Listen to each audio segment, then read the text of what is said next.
When you were a kid, what did you think the future was going to look like? Maybe this is too heavy of an intro for what I'm trying to do here. When I was a kid, I thought that by 2025 we would dress like Xenon or maybe TLC, and our houses would look like a Janet Jackson music video. But time goes on, and here we are. And I kind of wanted to look at a style from a bygone era. I think I first started to notice this kind of cyber futuristic style in TLC's No Scrubs music video. I actually wasn't allowed to watch music videos when I was a kid, but I persevered. And I think that before this decade, this kind of look was what was squarely understood as Y2K. Kind of futuristic, hyper-stylized ideal of society in an era where personal computers were fairly new and a coding error threatened to shut down the world or something. I don't remember. Either way, these kinds of styles were much too out there for your kind of everyday, casual person. So they were mostly relegated to your visual media, your movies, your music videos. Sometimes you're a very eclectically dressed individual. But those are the types of people that I live for personally. I think I also started to notice this kind of trend when I hit my teens and I was looking through alt fashion mags and blogs and things like that. And so when I was looking around recently, I decided that I have to source some of this stuff. Like what's the through line here? Where can I start? I think I started with these bubble heel things. There's a version by Skechers and another version by a company called 9 & Co, I think. Could not find good info on that company. But the Skechers version was worn by Baby Spice in an outfit that was much more casual on top. The shoes were obviously supposed to be the kind of point of the outfit, which I guess is cool, but I'm looking for more maximalism here. Like, what makes a real cyber outfit? There are a lot of opinions online. I'm sure that if there are people professionally writing about it, they're doing so in books. From the trends that I can see, I think it's a combination of things. The first one, perhaps the most unfortunate, is plastic. This is a very polyester, PV, pleather, rich style. I guess because you're really looking for that shine when it comes to the future. Chrome, plastic. There's no room for real natural fabrics here. The second one is color. I'm not saying that the style is colorful necessarily, but I do think that it's very monochrome and very rarely all black or even darker colors. It's definitely a lot of neons, silvers, reds. If there is an all-white outfit, typically the details are in some kind of color like blue or silver. You can go super sterile or very spacey or like Speed Racer or like you're going to a rave. I think those last two are something that we'll talk more about later. Also, everything seems to have a fairly smooth silhouette. No frills, lace, all that kind of stuff. Though I do think that there are a pretty considerable amount of accessories. Not in the same way as Decora or something like that, but I think a lot of times the accessories can definitely make an outfit. There's a brand that I used to see a lot around alternative fashion spaces on the internet, specifically Japanese fashion, called Cyberdog. They made a lot of rave wear. They make a lot of rave wear. I think they're still in business. They made a lot of rave wear that was used as everyday clothes in these specific communities. So I do wonder if people still wear it to the same degree that I saw people wearing it in the 2000s to 2015-ish. And my observation for rave clothing was that, it seemed to be mostly functional for the sake of going to a rave. You have your big pants and small tops so that you have more room to dance, not get sweaty, but also making it fun, making it colorful, showing your individual style, I think became more common in the late 90s, I want to say. And that trend seemed to bode towards hopefulness for the future, a kind of sunny optimism ish. Or maybe that was just me being a kid, I don't know. I think in certain media properties you can definitely see the anxiety, the kind of fear of being disconnected because of technology, with movies like The Matrix or Pulse. I feel like a style like that would veer more into a kind of punk territory, maybe goth, kind of deconstructed, darker, more modern silhouette. But for now I think I'll stick to the colorful and the shiny and the fun. side of things. A lot of my inspo photos for this come from 90s, 2000s Japan and their alt fashion community, which kind of makes sense because it really reflects in the media of the time. I think, Astro Boy, Transformers, Super Sentai, Speed Racer came out in the 70s or 80s, and then kids who grew up with that came into their teens and adulthood and were able to kind of emulate that through their fashion style. And the retrofuturism boom of the 90s in Japan is a pretty well documented phenomenon, I guess. To clarify, most people associate the retrofuturism boom in Japan with the mid-20th century, the ads that artists were creating at the time, and the popularity of Osamu Tezuka's properties like Astro Boy. In the 90s, I'm mostly talking about the artists and graphic designers that were inspired by those things. As far as I've seen, artists like Hideyuki Tanaka were popular. Lots of ads had this style. And it's probably part of the reason why so many Americans think that Japan living in a very futuristic life. You know, they don't. They still use fax machines.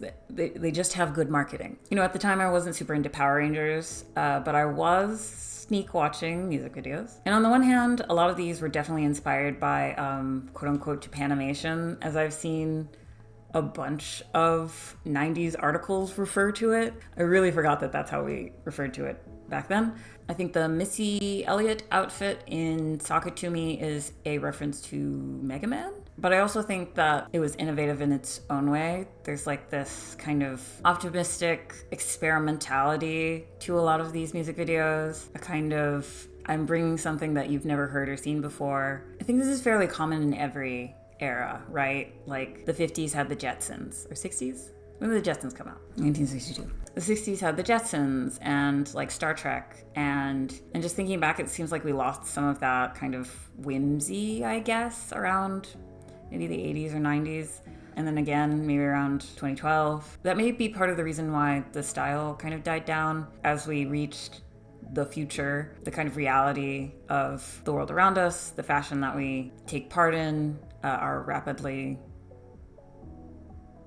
heating climate kind of came into view. Then again, there are still goths among us, so. I've also been thinking about how a lot of the people who participated in this subculture in real life were alternative, whether they participated in rave culture or alternative fashion communities, or they were just otakus. And so when I look at my own influences when exploring this style, the music videos and movies and such, I think I would be remiss not to at least mention Afrofuturism. For those that don't know, the term Afrofuturism was coined by American cultural critic Mark Derry in his 1994 essay, Black to the Future. There are much deeper analyses by people more qualified than me out there. I mostly wanted to talk about how, yes, I love looking at the interpretation of what the future looks like through magazines and movies, but I feel like I connect with it on another level of this hopeful, cool, weird, whimsical style that also includes Black people. And it fits for those outside of the mainstream, like punks and club kids and weird rappers of the time. So I don't know. I mean, it's innovative, it's in your face, inspiring contemporaries. I hesitate to say that Black people might have kept this style within the cultural zeitgeist in the 2010s and beyond.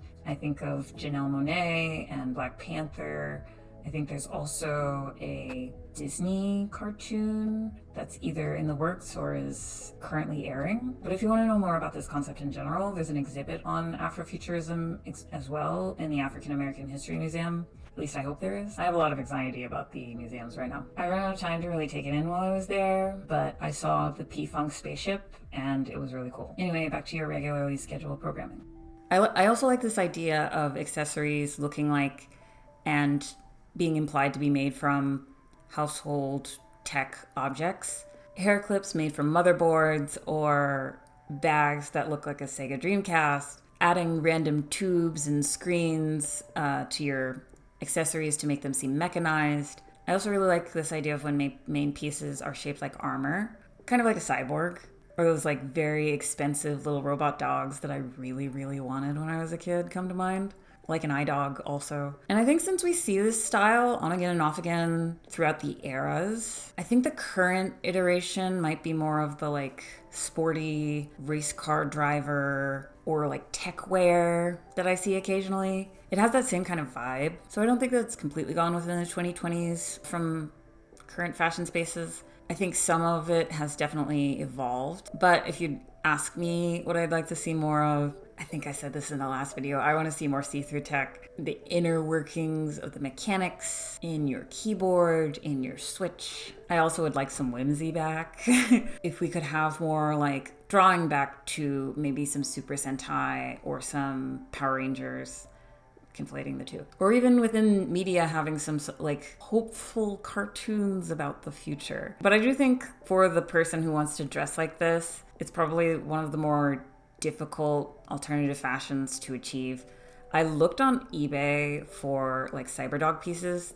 There might be more on Japanese reseller websites, but didn't see a lot.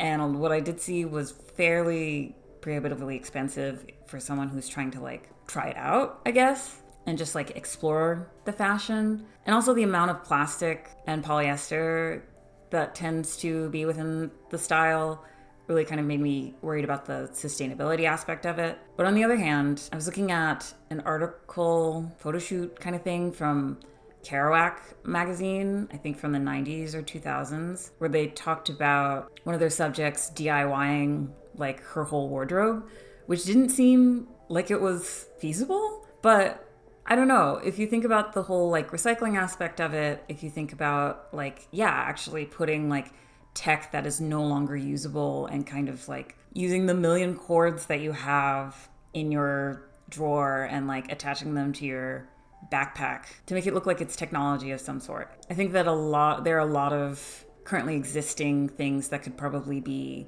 rehashed, remade. I think it would just take some ingenuity. But I also feel like that's the spirit of punk, you know? Like, we're gonna have to go full cyberpunk eventually, it seems. But yeah, I guess for things that I'd like to see in the future of the style, more like spacey themes, alien, otherworldly stuff, focusing on the fantasy aspect of it would be interesting and new.